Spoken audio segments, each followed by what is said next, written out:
चलिए आज समझते हैं केमिकल इक्वेशन के कंसेप्ट को। आपको पता है, जब हम मैग्नीशियम रिबन को ऑक्सीजन के साथ जलाते हैं तो वो मैग्नीशियम ऑक्साइड में बदल जाता है। ये एक केमिकल रिएक्शन है। पर आपको नहीं लगता कि ये सेंटेंस काफी लंबा है? अगर इसे हम शॉर्ट में लिखना चाहेंगे तो कैसे लिखेंगे? हम इसे वर्ड इक्वेशन की फॉर्म में लिख सकते हैं। मतलब magnesium plus oxygen gives magnesium oxide. ये जो मैग्नीशियम और ऑक्सीजन है ये रिएक्टेंट्स हैं, मतलब the substances that undergo chemical reaction. और ये जो मैग्नीशियम ऑक्साइड है ये प्रोडक्ट है, मतलब the new substance form during the reaction. तो चलिए अब आगे बढ़ते हैं और जानते हैं वर्ड इक्वेशन के कुछ की पॉइंट्स को। तो पहला की पॉइंट है हमारा, a word equation shows change of reactants to product through arrow placed between them. यानी वर्ड इक्वेशन हमें ये दिखाता है कि कैसे रिएक्टेंट्स प्रोडक्ट में बदल रहे हैं। सेकेंड की पॉइंट है हमारा, reactants are written on the left hand side with a plus sign between them. Reactants reaction में कहाँ लिखे होते हैं? लेफ्ट हैंड साइन में। और अगर एक से ज्यादा रिएक्टेंट होता है तो उसके बीच में हम प्लस साइन लगाते हैं। Similarly products are written on the right hand side with a plus sign between them. उसी तरह से प्रोडक्ट्स को रिएक्शन के राइट हैंड साइड में लिखा जाता है। और अगर एक से ज्यादा प्रोडक्ट बनता है तो हम उसके बीच में क्या लगाते हैं? Plus sign. चौथा पॉइंट है हमारा, the arrow head points toward the product and shows the direction of the reaction. जो एरो लगा होता है रिएक्शन में वो प्रोडक्ट की तरफ होता है और हमें डायरेक्शन बताता है रिएक्शन की। ठीक है, तो चलिए आगे बढ़ते हैं और जानते हैं राइटिंग द केमिकल इक्वेशन, मतलब केमिकल इक्वेशन को लिखते कैसे हैं। अब सवाल आता है, क्या हम केमिकल इक्वेशन को और छोटे तरीके से रिप्रेजेंट कर सकते हैं? मतलब अभी हमने वर्ड इक्वेशन लिखना सीखा था, क्या उससे कोई छोटा तरीका भी है केमिकल रिएक्शन को लिखने का? तो जवाब है हाँ। Chemical equations can be made more concise and useful by using chemical formula instead of words. मतलब ये कह रहा है कि केमिकल इक्वेशंस को हम और छोटा बना सकते हैं, यूजफुल भी। कैसे? केमिकल फॉर्मूला का इस्तेमाल करके।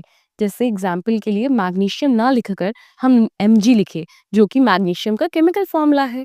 अ chemical equation represents chemical reaction. Simple सी बात है, केमिकल इक्वेशन क्या बताता है? केमिकल रिएक्शन को बताता है। अगर आपको मैग्नीशियम, ऑक्सीजन और मैग्नीशियम ऑक्साइड का फॉर्मूला पता है तो हम वर्ड इक्वेशन को ऐसे भी लिख सकते हैं, Mg plus O2 gives MgO। कितना आसान है। फिर ये लिखने के बाद दोनों तरफ यानी LHS और RHS की तरफ के एलिमेंट्स के एटम्स को काउंट और कंपेयर करो। पहले आप एक टेबल बना लो LHS और RHS, फिर नीचे सारे एलिमेंट्स लिख लो। फिर काउंट करो कि दोनों में, मतलब LHS और RHS की तरफ इन एलिमेंट्स के कितने एटम्स हैं। तो LHS में Mg के कितने एटम है? 1। RHS में कितने हैं? 1। LHS में ऑक्सीजन के कितने एटम्स है? 2। RHS में कितने हैं? 1। क्या दोनों तरफ के number of atoms of each element same है? अगर हाँ तो इक्वेशन बैलेंस्ड है, मतलब सही है। If no then the equation is unbalanced because the mass is not the same on both sides of the equation। मतलब ये कह रहा है कि अगर दोनों तरफ के number of atoms of each element same नहीं है तो इक्वेशन अनबैलेंस्ड है। क्यों? क्योंकि दोनों तरफ का मास इक्वल नहीं है। बैलेंस्ड होने के लिए प्रोडक्ट और रिएक्टेंट दोनों तरफ का मास इक्वल होना जरूरी है। मतलब अगर रिएक्टेंट में हमारे पास 2 हाइड्रोजन है तो प्रोडक्ट में भी हमारे पास 2 हाइड्रोजन होने चाहिए। समझ गए ना? अब आगे बढ़ते हैं बैलेंस्ड केमिकल इक्वेशन की तरफ। मतलब अब हम इक्वेशन को बैलेंस कैसे करेंगे? आपने क्लास 9th में law of conservation of mass पढ़ा था ना? वो क्या कहता है? मास can neither be created nor be destroyed in a chemical reaction. मतलब total mass of the elements present in the product of a chemical reaction has to be equal to the mass of elements present in reactants। आसान शब्दों में बोलूं तो जितना खाओगे उतना पचाओगे। जितने एलिमेंट्स का मास रिएक्टेंट में यूज करोगे उतने ही एलिमेंट्स का मास प्रोडक्ट में मिलेगा। चलो अब हम एक वर्ड इक्वेशन लिखते हैं, zinc plus sulphuric acid gives zinc sulphate plus hydrogen. अब हम इसे केमिकल फॉर्मूला से कैसे लिखेंगे? Zn plus H2SO4 gives ZnSO4 plus H2। Let us examine the number of atoms of different elements on both sides of the arrow। तो चलो फिर से पहले जैसे टेबल बनाते हैं LHS और RHS वाली, और फिर सारे एलिमेंट्स को नीचे लिख लेते हैं। तो LHS में Zn के कितने एटम्स हैं? 1। और RHS में 1। और हाइड्रोजन के LHS में कितने एटम्स हैं? 2 और RHS में 2 और सल्फर के कितने हैं? 1 और 1 और ऑक्सीजन के कितने हैं? 4 और 4। देखा, दोनों तरफ के number of atoms of each element same है, तो ये इक्वेशन क्या हुई? बैलेंस्ड इक्वेशन है। तो इसमें कोई दिक्कत नहीं है, इसमें हमको बैलेंस नहीं करना है। तो चलिए अब हम आगे बढ़ते हैं और सीखते हैं कि केमिकल इक्वेशन को बैलेंस कैसे करते हैं। तो इसके लिए हम एक एग्जांपल ले लेते हैं। Fe plus H2O gives Fe3O4 plus H2। ये एक बैलेंस्ड इक्वेशन नहीं है, इसीलिए हम इसको स्टेप बाय स्टेप बैलेंस करेंगे। Step 1, right the balanced equation and draw boxes around the formulas. सबसे पहले हम केमिकल इक्वेशन लिखते हैं जो अभी बैलेंस्ड नहीं है। अब एनसीईआरटी के हिसाब से हम केमिकल फॉर्मूलाज के अराउंड बॉक्सेस ड्रॉ करते हैं। ये बॉक्सेस हमें हर एलिमेंट और कंपाउंड को इजीली ट्रैक करने में मदद करते हैं। तो अब हमारे पास ये इक्वेशन होगी Fe plus H2O gives Fe3O4 plus H2। और देखिए सबके ऊपर डब्बे बने हुए हैं। बॉक्स में सब फॉर्मूलाज को देखकर हम अपनी बैलेंसिंग की शुरू करते हैं। Step 2, find the element with the highest number of atoms. अब हमें देखना है कि किस एलिमेंट के एटम सबसे ज्यादा हैं, मतलब जो एलिमेंट का काउंट सबसे ज्यादा हो हम उसे सबसे पहले बैलेंस करेंगे। आयरन, LHS में Fe का काउंट है 1 और RHS में आयरन का काउंट है 3। ऑक्सीजन, LHS में O का काउंट है 1 और RHS में O का काउंट है 4। हाइड्रोजन, LHS में H का काउंट है 2 और RHS में H का काउंट है 2। यहाँ ऑक्सीजन सबसे ज्यादा एटम्स में है क्योंकि RHS में Fe3O4 में 4 ऑक्सीजन एटम्स हैं और LHS में एक ऑक्सीजन एटम है, इसीलिए सबसे पहले हम ऑक्सीजन एटम्स को बैलेंस करते हैं। Step 3, balance oxygen atoms. अब हमें ऑक्सीजन को बैलेंस करना है। RHS में Fe3O4 में 4 ऑक्सीजन एटम्स है, LHS में H2O में सिर्फ एक ऑक्सीजन एटम है, तो हमें H2O को 4 से मल्टीप्लाई करना पड़ेगा ताकि LHS में भी 4 ऑक्सीजन एटम्स हो जाए। तो इक्वेशन क्या बनेगी? Fe plus 4H2O gives Fe3O4 plus H2। अब ऑक्सीजन एटम्स बैलेंस्ड हो गए क्योंकि दोनों साइड में 4 ऑक्सीजन एटम्स है। Step 4, balance iron atoms. अब हमें आयरन को बैलेंस करना है। RHS में Fe3O4 में 3 Fe एटम्स हैं, LHS में Fe का काउंट है सिर्फ 1, तो हमें Fe को 3 से मल्टीप्लाई करना पड़ेगा ताकि LHS पर भी 3 Fe एटम्स हो जाएं। इक्वेशन अब ये बनेगी 3 Fe plus 4H2 gives Fe3O4 plus H2। अब Fe एटम्स भी बैलेंस हो गए हैं क्योंकि दोनों साइड में 3 Fe एटम्स हैं। Step 5, balance hydrogen atoms. अब हमें हाइड्रोजन को बैलेंस करना पड़ेगा। LHS में H2O में 8 हाइड्रोजन एटम्स हैं क्योंकि 4 मॉलिक्यूल्स ऑफ वाटर हैं और हर वाटर में 2 हाइड्रोजन एटम्स हैं। RHS में हाइड्रोजन में सिर्फ 2 हाइड्रोजन एटम्स हैं, तो हमें RHS में H2 को 4 से मल्टीप्लाई करना पड़ेगा ताकि RHS पर भी 8 हाइड्रोजन एटम्स हो जाएं। अब इक्वेशन बन गई है 3Fe plus 4H2O gives Fe3O4 plus 4H2। अब हाइड्रोजन एटम्स भी बैलेंस हो गए हैं क्योंकि दोनों साइड्स में 8 हाइड्रोजन एटम्स हैं। Step 6, double check the equation. अब सब कुछ चेक करते हैं कि इक्वेशन सही बैलेंस हुई है या नहीं। LHS Fe3O4H8, RHS Fe equals to 3, O equals to 4, H equals to 8। सब एटम्स दोनों साइड में सेम है, तो इक्वेशन बिल्कुल बैलेंस हो गई। फाइनली बैलेंस इक्वेशन है 3Fe plus 4H2O gives Fe3O4 plus 4H2। तो चलिए अब आगे बढ़ते हैं अपने लास्ट स्टेप की ओर, जो कि है step 7, writing symbols of physical states. जब हम एक बैलेंस्ड केमिकल इक्वेशन लिखते हैं तो उसमें रिएक्टेंट्स और प्रोडक्ट्स का फिजिकल स्टेट लिखना जरूरी होता है ताकि इक्वेशन और इंफॉर्मेटिव बने। फिजिकल स्टेट्स के सिंबल्स, S मतलब सॉलिड, L मतलब लिक्विड, G मतलब गैस, AQ मतलब एक्यूज। एग्जाम्पल के लिए अगर हम balanced equation 3Fe plus 4H2O gives Fe3O4 plus 4H2 को फिजिकल स्टेट्स के साथ लिखें तो ये ऐसे होगा 3Fe ब्रैकेट में S प्लस 4H2O ब्रैकेट में G gives Fe3O4 ब्रैकेट में S प्लस 4H2 ब्रैकेट में G। इसका मतलब Fe S सॉलिड फॉर्म में है, H2O G स्टीम फॉर्म में है क्योंकि रिएक्शन में पानी गैस में कन्वर्ट होता है। Fe3O4 S भी सॉलिड है, H2G गैस फॉर्म में रिलीज होता है। चलिए मैं आपको थोड़ी एक्स्ट्रा इंफॉर्मेशन दे देती हूँ। कई बार रिएक्शन की कंडीशंस भी इक्वेशन में लिखने पड़ते हैं, जैसे temperature, pressure, catalyst etcetera. For example एक इक्वेशन लेते हैं, CO plus 2H2 in the presence of 340 atmospheric pressure gives CH3OH। आपने एरो के ऊपर देखा ना, 340 एटमॉस्फेरिक प्रेशर, ये एक एक्स्ट्रा इन्फॉर्मेशन है। चलिए एक दूसरी इक्वेशन लेते हैं, 6CO2 plus 12H2O in the presence of sunlight and chlorophyll gives C6H12O6 plus 6O2 plus 6H2O।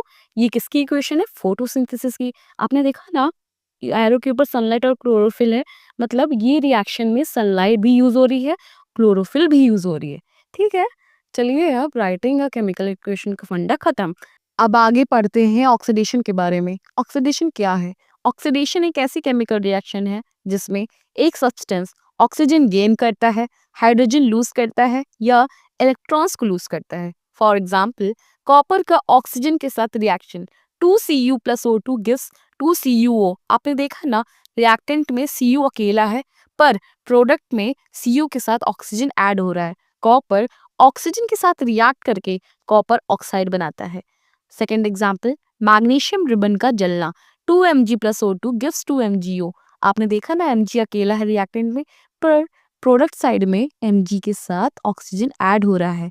Magnesium oxygen के साथ रिएक्ट करके मैग्नीशियम ऑक्साइड बनाता है। थर्ड एग्जाम्पल आयरन का ऑक्सीडेशन मतलब rusting 4Fe plus 3O2 plus 6H2O gives 4FeOH whole thrice। Iron oxygen और water के साथ रिएक्ट करके रस्ट यानी आयरन ऑक्साइड बनाता है। चलिए अब जानते हैं daily life examples of oxidation. पहला, एप्पल का कटने के बाद ब्राउन हो जाना। सेकंड, कैंडल या दिया का जलना। थर्ड, कार का इंजन में फ्यूल का बर्न होना। फोर्थ, वेजिटेबल्स और फ्रूट्स का खराब होना। फिफ्थ, ह्यूमन बॉडी में रेस्पिरेशन। अब ऑक्सीडेशन भी खत्म, अब नेक्स्ट बढ़ते हैं रिडक्शन की ओर। रिडक्शन क्या है? रिडक्शन एक ऐसी केमिकल रिएक्शन है जिसमें एक सब्सटेंस ऑक्सीजन लूज करता है, हाइड्रोजन गेन करता है या इलेक्ट्रॉन्स को गेन करता है। फॉर एग्जाम्पल कॉपर ऑक्साइड का reduction CuO plus H2 gives Cu plus H2O। Copper oxide oxygen lose करता है और कॉपर में कन्वर्ट हो जाता है। सेकेंड, जिंक ऑक्साइड का कार्बन के साथ reaction ZnO plus C gives Zn plus CO। Zinc oxide oxygen lose करता है और जिंक बनाता है। Daily life examples of reduction. पहला, आयरन ओर से आयरन एक्सट्रैक्ट करना। सेकंड, फोटोसिंथेसिस में कार्बन डाइऑक्साइड का ग्लूकोज में कन्वर्ट होना। Third, silver mirror test.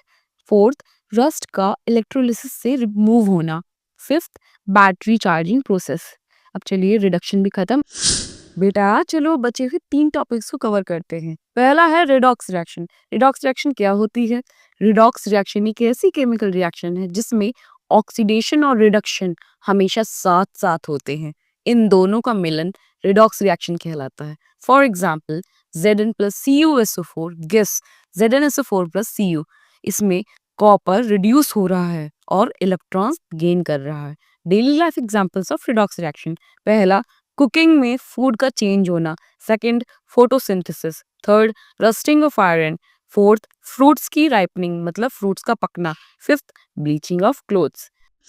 बेटा चलिए सेकंड लास्ट टॉपिक पे आते हैं जो कि है करोजन। करोजन क्या होता है? करोजन एक ऐसा प्रोसेस है जिसमें मेटल्स धीरे धीरे एयर मानी हवा, वाटर यानी पानी या केमिकल्स के साथ रिएक्ट करके डैमेज यानी खराब हो जाते हैं। फॉर एग्जाम्पल आयरन की रस्टिंग।